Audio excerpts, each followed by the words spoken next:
네, 오늘 마태복음 두 번째 시간입니다. 기도하고 시작하겠습니다. 주님 감사합니다. 복음의 말씀으로 저희를 불러주시고 그 말씀을 통하여 저희의 심령이 새로워지는 시간을 허락하시니 감사합니다. 말씀이 작은 씨앗이 되어 우리 삶에 심기게 하시고 또 자라나 풍성한 생명의 열매를 맺을 수 있도록 주님께서 함께하여 주시옵소서. 시종을 부탁드리며 예수님의 이름으로 기도드립니다. 네. 안녕하세요. 안녕하세요. 지난 시간에는 공관복음에 대해서 말씀드렸습니다. 마태, 마가, 누가복음을 공관복음이라고 부릅니다. 그렇게 말씀드렸죠. 간략하게 제가 리뷰를 하면 공관복음이라고 이야기하는 까닭이 있다. 그렇게 말씀드렸죠. 마태, 마가, 누가복음에서는 예수님의 동선이 갈릴리에서부터 예루살렘을 향하시는 여정으로 그리고 있는 반면에 요한복음에서는 예수님이 갈릴리와 예루살렘을 넘나드시는 모습으로 기록이 되어 있습니다. 그렇게 말씀드렸고, 또 공관복음에서는 간결하고 명료한 예수님의 말씀, 또 비유를 자주 사용하시는 예수님의 모습이 등장하는 것에 반해서 요한복음에서는 긴 담화 형식으로 말씀을 하시더라. 그리고 비유를 선한 목자의 비유나 포도나무 비유 등을 제외하고는 잘 사용하지 않으시더라 하는 모습이 차이가 있다. 그렇게 말씀드렸습니다. 또 공관복음은 예수님의 치유와 기적의 이야기를 자주 전하지만은 요한복음은 그런 이야기들을 표징이라는 나발로 전하더라. 그런 말씀드렸고요. 마지막은 공관복음에서는 하나님 나라가 예수님 복음의 주된 메시지이지만 요한복음에서는 생명, 영원한 생명을 주제로 한 말씀들이 펼쳐지더라. 그래서 이런 네 가지 차이가 공관복음과 요한복음을 가르는 차이점이다. 그렇게 제가 말씀을 드렸습니다. 자, 오늘은 마태복음의 구조에 대해서 살펴볼 텐데, 마태복음이 전체 28장으로 이루어져 있습니다. 마태복음의 처음부터 한번 구분을 해서 보실 텐데요. 전체를 5부분으로 나눌 수가 있어요. 첫 번째는 예수님의 탄생과 또 복음선교 활동의 준비에 관한 내용을 다루고 있어요. 1장부터 4장 11절까지가 그렇습니다. 조금 이따 같이 찾아볼게요.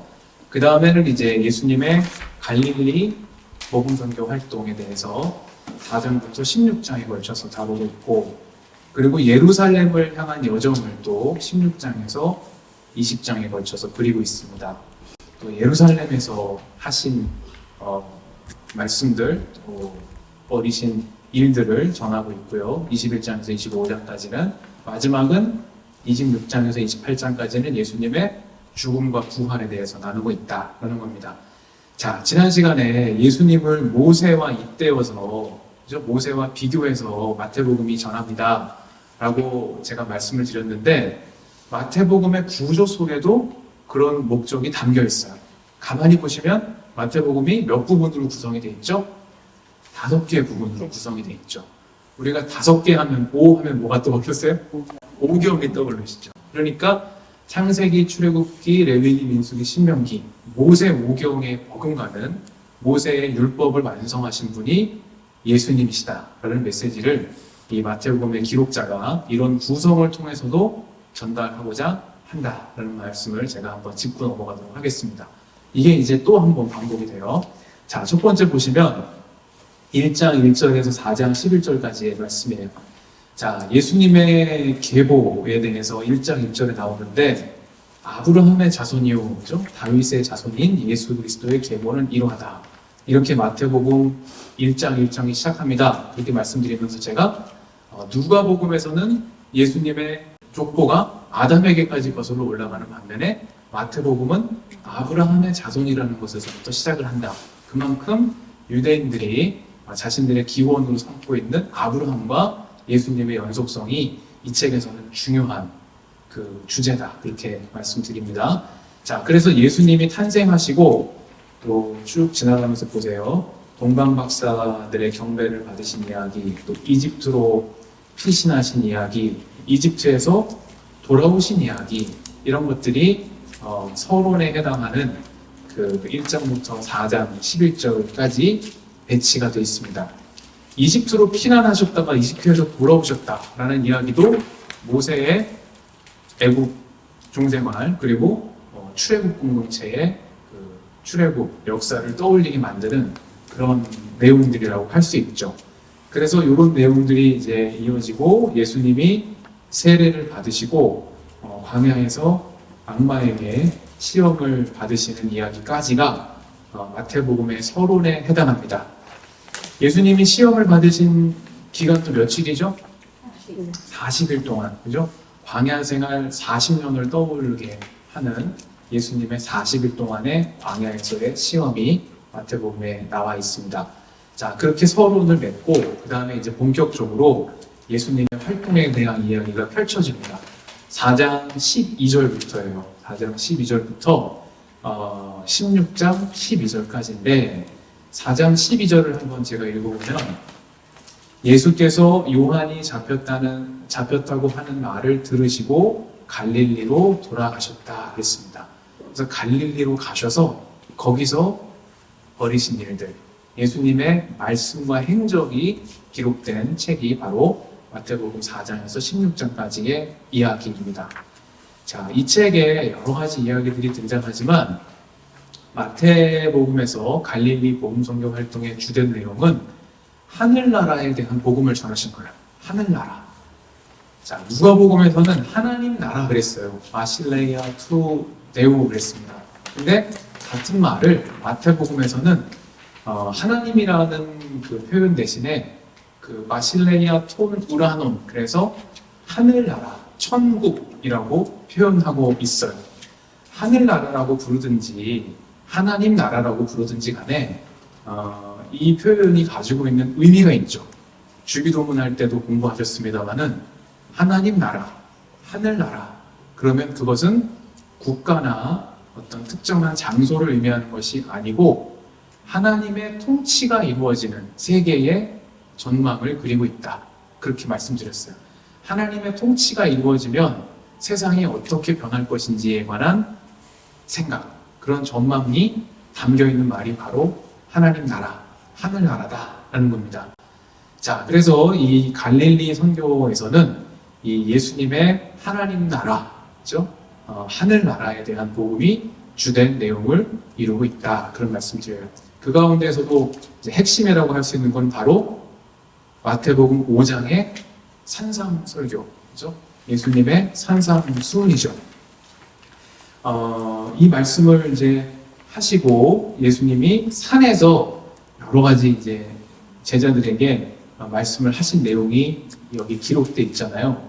산상설교가 5장에서 이제 7장에 걸쳐서 내용이 이제 확대돼서 기록이 되어 있어요. 그리고 또 하나의 설교는 10장에 나와 있는 예수님이 12제자를 파송하시는 이야기가 등장하고 있고, 이 갈릴리 선교에 해당하는 부분에서, 그리고 13장을 이렇게 가시면 13장에서는 예수님의 비유가 또 등장하면서 마태가 그리는 하늘나라가 어떤 곳인지에 대한 내용들이 이 장에 걸쳐서 드러나고 있습니다. 자, 그리고 이제 갈릴리 선교에 관한 말씀을 지나서 예루살렘으로 향하시는 여정, 또 예루살렘에서 보이시는 이 말씀과 행적에 대한 내용들이 역시 5개의 부분으로 구성이 되어 있다. 산상설교, 파견설교, 비유, 또 공동체에 관한 가르침, 심판에 관한 설교, 이것도 예수님의 말씀을 이렇게 5개로 구획을 지어서 모세 오경에 버금가는 예수님, 모세의 율법을 완성하신 예수님이다 라는 것을 전체 구조 속에 5가지 설교의 구조를 통해서도 마태의 기록자는 복음서의 독자들에게 전달하고 있다 하는 말씀을 드리고 이 장을 넘어가도록 하겠습니다. 자, 그리고 나서 16장으로 한번 가보세요.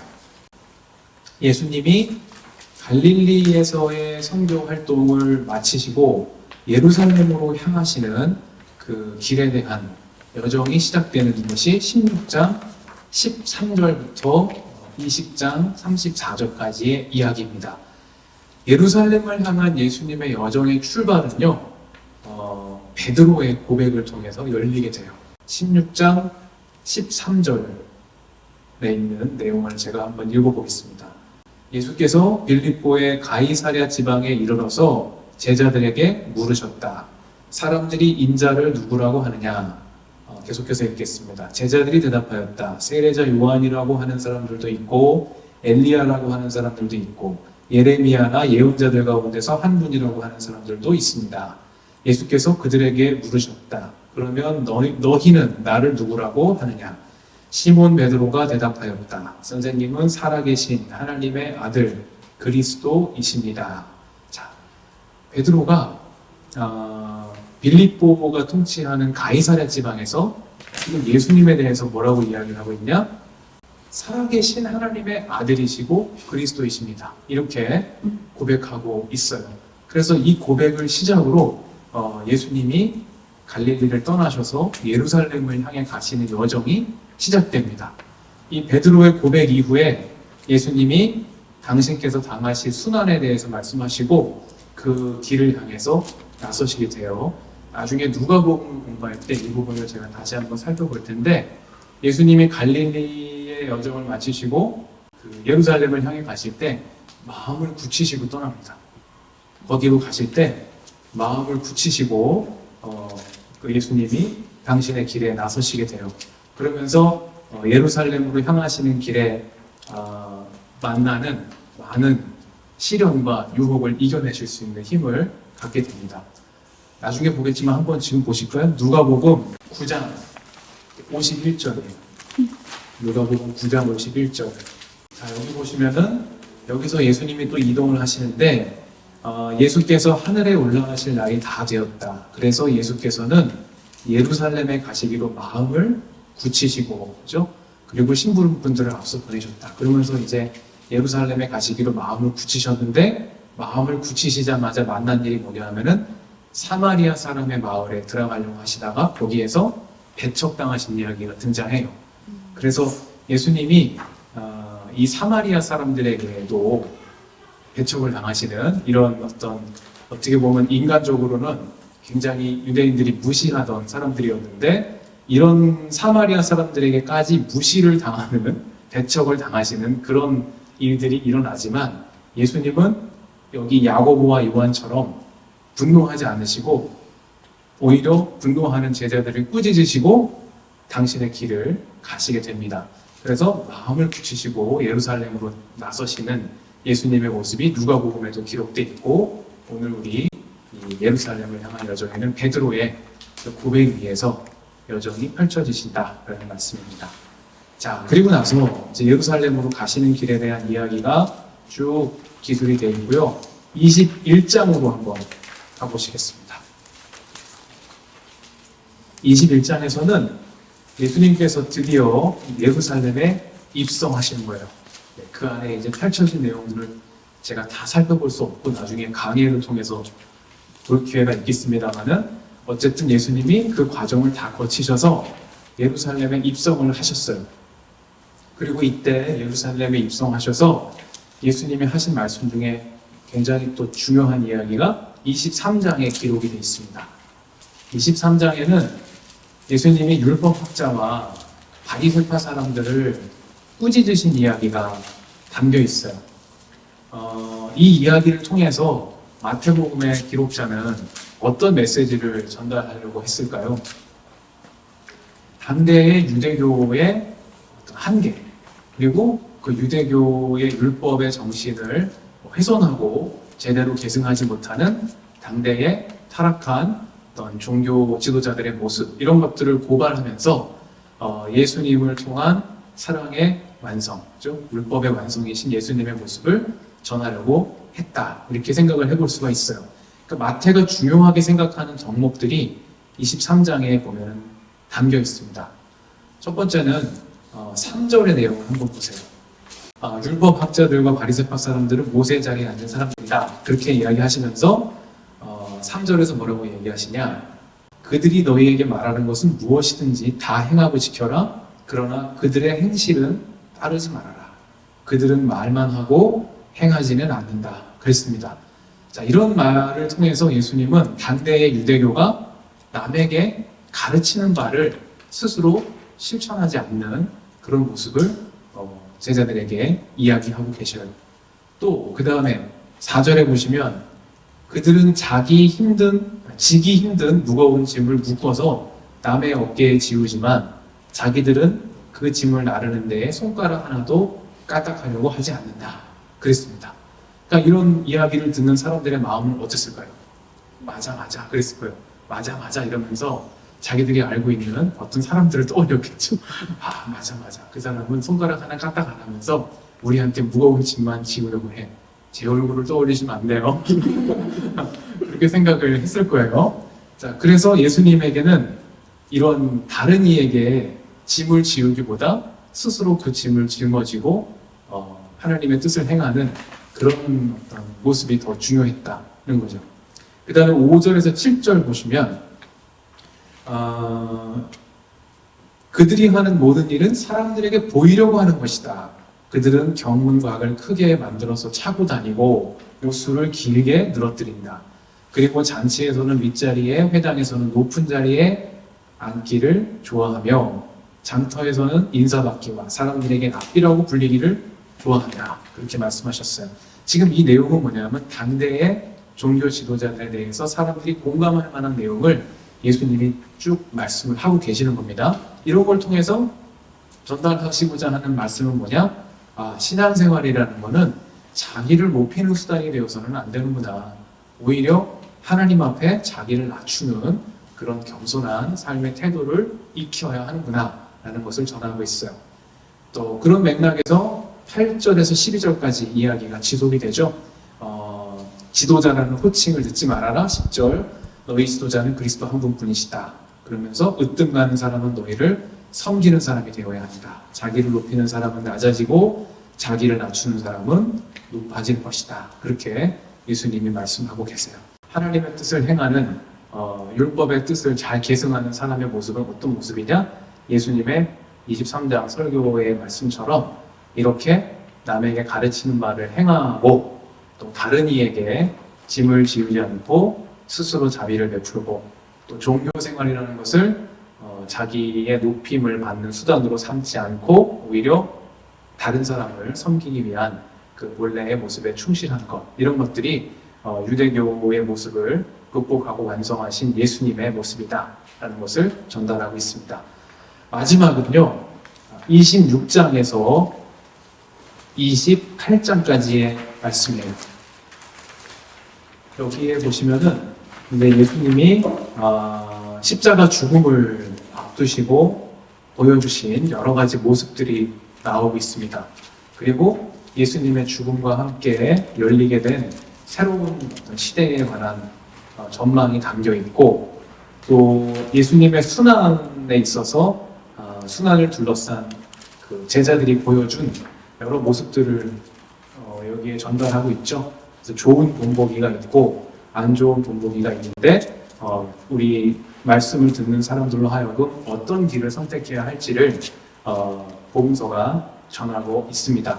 자, 그래서 전체 5부분으로 서론과 갈릴리에서의 복음 전교 활동, 그리고 예루살렘을 향하시는 과정, 그리고 예루살렘에서의 예수님의 말씀과 행적, 그리고 마지막에는 죽음과 부활의 이야기에 이르기까지 5부분으로 마태복음을 구분할 수 있다. 그리고 그 5부분 가운데에서도 핵심이 되는 5개의 예수님의 설교가 역시 모세오경에 대비되는 구조로 마태복음 안에 담겨 있다 하는 말씀을 드릴 수 있습니다.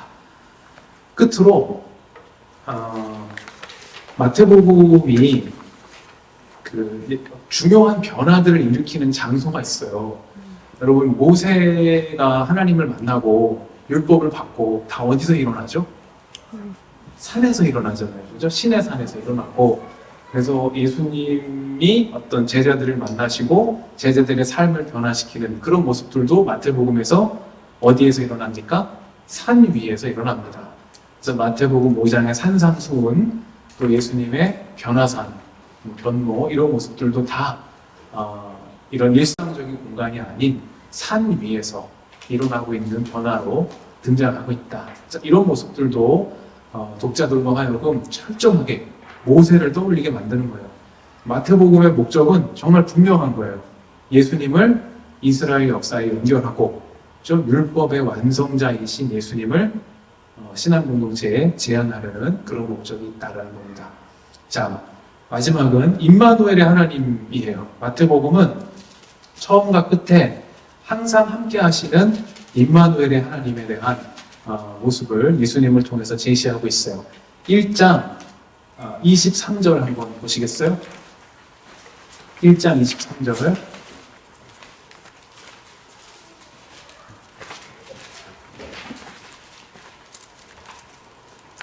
네, 마태복음의 서론에 해당하는 그 1장에서 예수님의 탄생을 전하면서 뭐라고 이야기하냐? 보아라, 동정녀가 잉태하여 아들을 낳을 것이니 그의 이름을 임마누엘이라고 할 것이다. 그죠? 임마누엘은 번역하면 하나님이 우리와 함께 계시다라는 뜻이다 그랬습니다. 그래서 마태복음은 우리와 함께 하시는 하나님, 우리와 함께 하시는 하나님으로서의 예수님의 모습에 대한 이야기를 하고 시작을 합니다. 그리고 저기 뒤에 28장 맨 마지막에 28장 20절 마태복음의 맨 끝절에 해당하는 그 구절에서 뭐라고 이야기합니까? 내가 너희에게 명령한 모든 것을 그들에게 가르쳐 지키게 하여라. 보아라, 내가 세상 끝날까지 항상 너희와 함께 있을 것이다. 그렇게 맺어요. 그래서 임마누엘의 하나님, 우리와 함께 하시는 하나님에 대한 약속으로 마태복음 28장이 끝맺음을 하고 있습니다. 이렇게 해서 마태복음은 세 가지의 목적이 있다고 그랬죠. 다윗의 가문에서 나신 메시아로서 예수님을 전한다. 또 새로운 모세, 율법의 완성자이신 모세를 넘어서는 예수님의 모습을 전한다. 그리고 마지막에 살펴보신 우리와 함께 하시는 임마누엘의 하나님으로서의 예수님의 모습을 전한다. 그래서 이 세 가지의 목적 하에 마태복음이 이런 구성을 갖추고 있고 그 안에서 설교들도 이런 목적 하에 배치가 되었다라는 말씀을 제가 드리고 오늘 마태복음에 대한 강의를 마치려고 합니다. 하나님, 우리에게 복음서를 통하여 예수님이 누구이신지를 알려주시고 또 율법의 가르침과 함께 율법의 완성자이신 예수님을 만나게 하시니 감사합니다. 우리에게 허락하신 하나님의 뜻을 우리 마음 가운데 새기고 그 뜻의 완성자이신 주님을 우리의 주요 구원자로 고백하며 하나님 뜻에 합당한 삶을 살아가는 저희가 되게 하여 주시옵소서. 말씀 위에 굳게 서는 저희와 가정과 교회가 되게 하시고 그리하여 주님 주시는 풍성한 삶의 기쁨이 우리 가운데 충만케 하옵소서. 예수님의 이름으로 기도드립니다. 아멘.